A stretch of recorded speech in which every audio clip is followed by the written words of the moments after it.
Hello friends, Bhadrachalam వెళ్ళినప్పుడైతే ఖచ్చితంగా ఒక్కసారైనా ఈ పాపికొండల విజిట్ చేయాల్సిందే.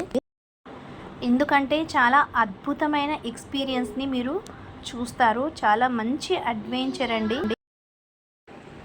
నింగికి నేలకి మధ్యలో ఒక భూతల స్వర్గంలాగా అనిపిస్తుంది. ఆ వాటర్కి, ఆ పచ్చదనానికి, ఆ కొండల మధ్యన బోట్ ప్రయాణం అనేది అస్సలు మాటలో కూడా వర్ణించలేనిదండి. అది ఫేస్ చేసిన వారికే అర్థమవుతుంది. అప్పుడే టైం అయిపోయిందా అన్నట్టుగా అనిపిస్తుంది. ఇంకా జర్నీ కూడా చేస్తూ ఉంటే ఆ గాలికి, ఆ అలల గోదావరి శబ్దానికి చాలా అంటే చాలా మనల్ని మనం మైమర్చిపోతామండి. ఇది పిల్లలకైనా పెద్దలకైనా ఒక్కసారైనా సరే లైఫ్లో ఈ అడ్వెంచర్ చేయవలసిందే. ఇది లైఫ్లో మర్చిపోలేని జర్నీగా కూడా ఉంటుంది. ప్లీజ్ వీడియో నచ్చినట్లయితే లైక్ అండ్ సబ్స్క్రైబ్. బాయ్.